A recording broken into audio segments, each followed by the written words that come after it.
Let's pour into 3 whiskey questions. Hey GolfCask Nation, this is Brian Bailie here bringing you 3 questions, whiskey side.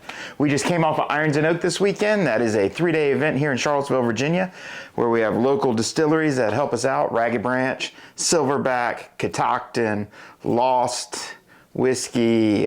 Who else gave us some stuff? Ragged Branch I already talked about. We also went to 3 Notch. Sampled their whiskey. We did multiple tastings inside the whiskey jar as well as at the mill room. And then of course we did our tasting. We can't forget Virginia Foothills Distillery, where we had the Blind Preacher, spectacular whiskey from a micro distillery. Right now they have two versions. They have a blended and their cask strength, their single barrel. Really good stuff. If you get a chance to head out that way, do it. So I got tons of questions via Golf and Whiskey this weekend from our group. We had a good group of about 11 people. We had a couple sicknesses and injuries that brought us down from 16, but hey, life happens, right? So what we're going to do is kind of address some of the issues that were brought up on Golf and Whiskey here over the next couple weeks, as well as I'll keep answering questions from you, the viewer. But these 3 questions were probably the most, I guess, the most highly questioned in some variation or the other, right? So the 3 questions today are going to be, what are the main grains? We've talked about this before, but we'll cover it again. What are the 4 main grains? What are the 4 main big classifications of whiskey types? There's lots, but we're going to kind of hit the big 4. And then what are some of the flavor profiles from it?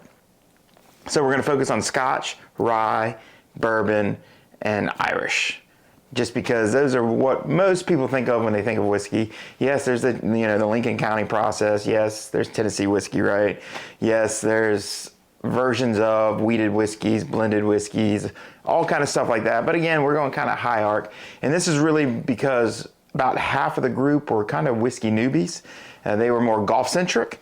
And then the rest of the other half of the group was really funny, was more whiskey centric and less golf centric. So we had like 2 competing worlds, right? Where basically it was just me kind of in the middle that's just kind of a nut for both, which makes me either certifiable or just a genius. You decide. So without further ado, let's dive in that. And also for Bo, my buddy that was at Irons Oak, he said, I've been wearing way too much UVA gear, so I'm representing Virginia Tech in this week's shirt. So there you go, Bo. You can leave me alone. So let's go through. There are 5 main legacy whiskey companies or legacy whiskey distillers around the world. 5 big areas. So you have Scotch, which is the granddaddy. You have the Irish.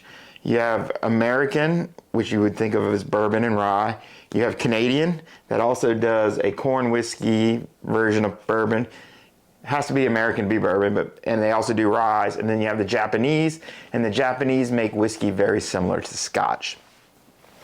So what we're really going to focus in on is we're going to focus in on Scotch, Irish, bourbon, and rye. Canada will float in and out of this, but we're really going to be focusing on the USA, kind of the big 3 inside of the legacy market, inside of distilling. We'll talk about those. We'll talk about the main grain, some flavors, and then just some quick definitions and try to remove some of that confusion on what makes what. So let's dive into Scotch first. Scotch is the granddaddy. It is by far, as the English took over the world, they brought Scotch with them. So Scotch is probably the most recognized whiskey in the world, and it is one of the highest, I guess, transported whiskeys in the world. So Scotch is the granddaddy, right? So what makes a Scotch? Well, it has to be made in Scotland. It has to be, basically its main grain is going to be barley / malted. Malted barley, all that means is that it has been tricked to sprout and then hit with heat to stop the sprouting. That aids in the fact that the grain of barley is very, very hard. So when they trick it to sprout, it makes it very easy to grind and actually put in a mash. It must be distilled at least twice. So there'll be a stripping still, and then there'll be a secondary still run. Has to be aged a minimum of 3 years.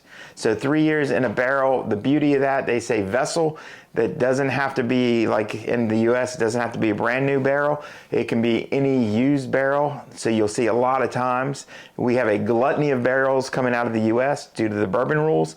So a lot of Scotches and Irishes and everything are actually aged in used oak barrels. So proof coming off the still or out of the still has to be, I'm going by memory here for Scotch, I believe it's 190 proof, or what is that, 95% alcohol. Rocket fuel, man, really high powered stuff. Also barrel proofing, when it goes into the barrel, what's the proof? I could not find anything defined exactly what that is more up to the distiller, but to be bottled, it has to be a minimum of 80 proof. And that pretty much goes across the board. So every whiskey is a true 80 proof or above. That's why a lot of whiskeys, you know, Jameson has like Jameson Orange, you have Fireball, you have a bunch of whiskeys like that are technically not whiskeys because they do not hit the 80 proof minimum standard, but people call them whiskeys anyways. And then flavors, what you get out of Scotch, you get smoky, peaty flavors because we talked about earlier when they stop the malting process, they use heat. Heat is usually, they use actually smoke from peat, which is biodegradable, compositable material that has been dug out of bogs, cut, dried, and smoked. Also with Scotches, you get malty, you get floral, you get sweet, and some say you even get sea air. We'll see. We'll talk about that in the future. But that's kind of what makes a Scotch. So what makes a Scotch different than a bourbon? Well, a bourbon has to be made in the US by law. So you could actually make bourbon in the outside of the US. You could put all the components of it, but since it's not in America, it can't be a bourbon. Sorry, Canada. Sorry, Scotland. Sorry, Ireland. Those are the rules. The main grain inside of bourbon is corn, and it has to be 51% corn. So again, higher corn ratio. Distilled usually twice. Some companies will do 3 times, but typically you'll see bourbons distilled twice. Has to be aged a minimum of 2 years in the barrel to become a bourbon, and it must be in a new charred white oak barrel. Now there's different char levels from toasted to alligator. We'll talk about it in the future, but that is how that they use the char of the barrel to actually influence and change the flavor. And again, when we talk aging 2 years, aging 2 years in American terms is roughly 4 years, double the time in that of Scotland or Ireland, just because of the temperature, right? So when a whiskey ages, it's in the barrel, it gets pushed in and out of the barrel. Due to the climate of the US, we get really hot summers, really cold winters. That bourbon or that whiskey's moving in and out of the barrel quickly and a lot throughout. So the aging process actually speeds up, where Scotland and Ireland is much more temperate. The movement in and out of the barrel is slower. So that's why aging a bourbon at 2 years is actually less, but you actually will get a little darker than a 3-year coming out of Scotland or Ireland. But Scotland and Ireland, you see most of those whiskeys are going to be older in age. You're going to start to see age statements of 6, 11, 12, 15, 21. And again, inside of the American side, you're going to see 2, 4, 6, 8, 10, 12. You'll see some get up in the 18s and 20s, but those tend to get really, really oaky, right? And we'll talk about all that in the future, but just to give you a concept of the barrel and what's happening there. Proof out of this still for a bourbon, 160 or below, and so that's looking at 80 ABV. Proof into the barrel, it has to be below 125. And then proof minimum into bottling would be 80. And again, those are the standards that are set by for bourbon.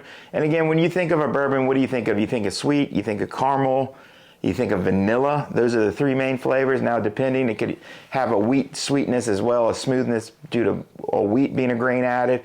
It could get spicy, peppery from rye. But again, as you're thinking of a bourbon, that's kind of what makes a bourbon.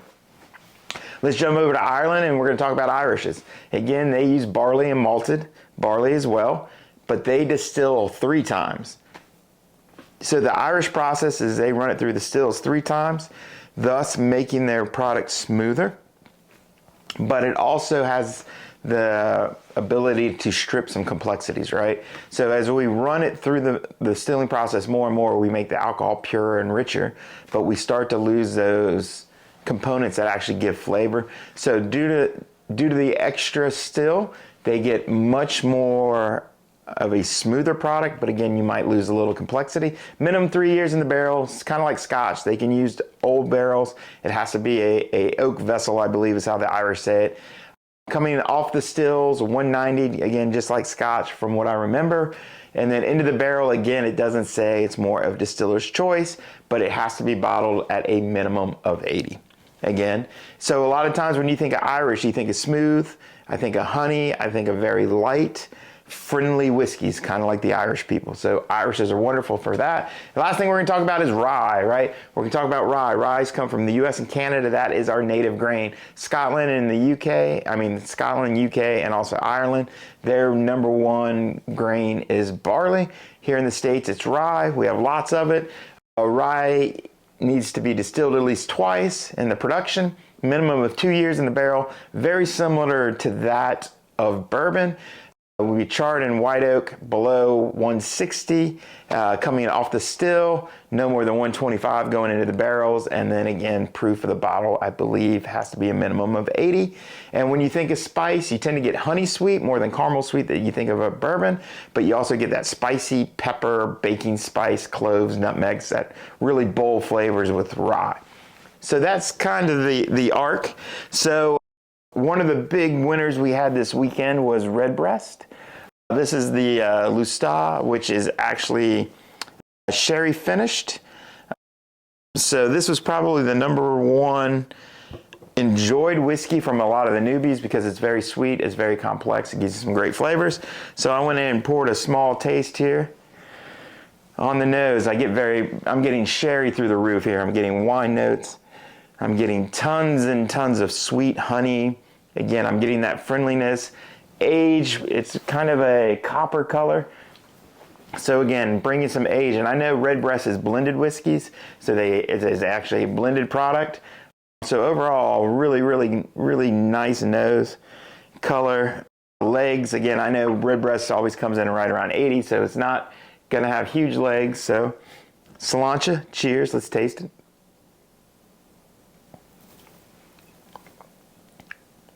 It's really good. So to me, if you're starting your journey, I think Irishes are a great place to start. They're going to be sweet, they're going to be friendly, they're going to be really enjoyable. So one of the questions I also got from of how to actually enjoy whiskey, anytime you enjoy a fine libation, spirit, dram, whatever you want to call it, your first sip is a primer sip. Remember, you are drinking a high proof alcohol. So even at 80 proof, it's 40% alcohol. Think of most of your high-end beers now, you're talking 10%. So it's 4 times the amount of alcohol concentrated in a very small value. So you're gonna get a little bit of burn from the ethanol. That happens. So your first sip is always a small sip. You're gonna take a very small sip, you're gonna put it in your mouth, you're gonna kind of swash it around and let it sit on your tongue. As it sits on your tongue, we're not really looking for flavors or anything crazy. We're just trying to get the system adaptive. Sip 2, we'll start looking for flavors, and sip 3 and on, it should be a very pleasurable experience, right? So again, we took sip 1, we primed it, now we're gonna go to sip 2 and see if we can find some notes.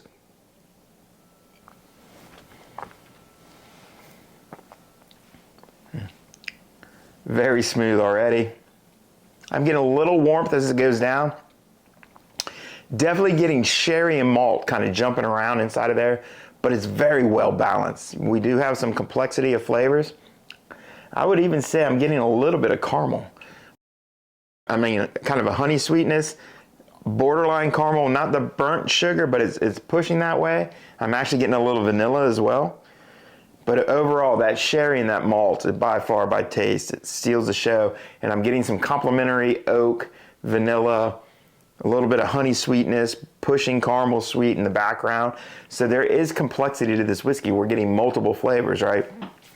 So when we talk complexity with whiskeys, we start to talk about, is there just one overall taste that just overwhelms? Or there's subtlety movements inside. So there's a complexity, you'll start to get movements of flavors that'll kind of show at different times. That would be a complexity. You also have inside of your taste, you kind of have the front of the taste, the back of the taste, and then kind of mid-taste, right? So inside the palate, you can actually say, right out the gate, I get, like with this, I get sherry malt. Behind that, I start to get a sweetness. I start to get a little vanilla, and I get a little bit of oak on the back end of the palate. the back end of the taste. So inside of that taste, I get three predominant areas where things can jump around. Some whiskeys only give you one thing. Some whiskeys give you tons of things. And just because they give you tons of things doesn't make it better. Just means they've got more flavors in it, because there has to be a balance to the whiskey because you want the pieces to work together. Again, if you had a stew, you put all the pieces together and only had 4 or 5 great flavors in it, it's a great stew. You could have 30 different flavors, but they don't work together, they stand out or whatever, it might not make the stew taste very well. Whiskey is very similar to that. And then your final thing will be the finish. What does it finish like?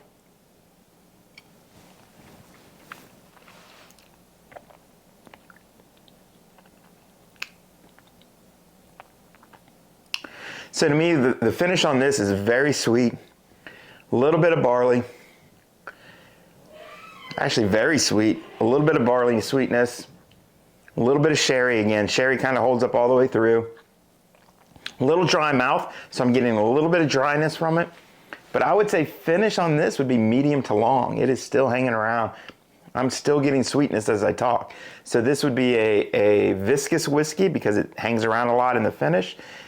Full-bodied, and I'm getting that flavor through. So again, if I was going to rank this, and inside of GolfCask we rank everything, right? So I'll put this inside of the 19th hole, which is our community. So if you are a GolfCask member, go in there and rank it yourself, or you can go in, become a GolfCask member and go rank it and go see what other things have been ranked.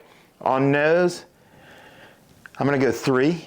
Good solid par. So we rank 1 being as low as you can get, 5 being a hole-in-one that gets no better. So think of 1 as a lost ball, 2 as a bogey, 3 is a par, 4 is a birdie, 5 is a hole-in-one. This is a good solid par. By taste, I would go 3.5. I really enjoy the taste of Redbreast. It is complex for a low-proof whiskey. It has some complexity. I'll call this a 3.5. So I'm just as likely to as a birdie as bogey. And then finish, I would say, is a 3.5 as well. It is long. It has complexity. It's a great finish to the whiskey. So to me, the nose is a little under the rest of the whiskey, but overall, I would give this a 3.5, which means it is a good par pushing birdie. And when I think of scoring, par means I will never turn it down. If you hand it to me, par means I will enjoy that whiskey neat. It's a great thing to have. Birdie means if I'm in the store and I see it, I'm probably gonna buy it. A 5 or a hole-in-one is if I see it, I'm gobbling it off the shelf immediately. No matter if I have 10 bottles at home, I'll make it 11. So to me, again, this is a 3.5. Very fine whiskey from the Redbreast group. And again, cheers. I guess one other spinoff, I'm sorry, this has actually turned out to be more than 3 questions. This is gonna be a little longer than I planned on. Maybe I'll break this into 2 episodes. The other piece I had is we did some rye whiskeys and some bourbons in our tasting. And a couple people really had trouble sometimes figuring out the difference between a high rye bourbon and a rye whiskey. So remember, a rye whiskey has to be 51% rye and it can have other grains with it. Bourbon has to be at least 51% corn and it can have other pieces with it. The danger, and some of the whiskey makers are very good at this, is they'll make a rye whiskey at 51% and maybe they have 30% corn. So it's gonna have a lot of bourbon notes, or vice versa. They might have 51% corn and they might have 30% rye. Now they're not the exact same mash bill, but the flavors could be very, very similar.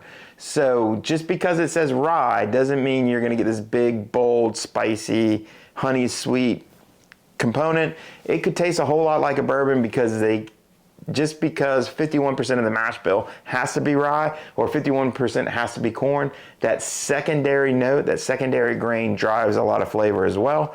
So that's why a few of the people, when they were telling me they were having difficulties between ryes and bourbons, and this is something they have at the house as well, that can be a big component.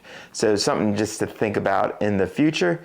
Cheers, Solancha. Thank you for listening. Thank you for being part of Irons and Oak. If you wish to be part of Irons and Oak next year, hey, be on the lookout inside of our website. Please join us inside of golfcast.com.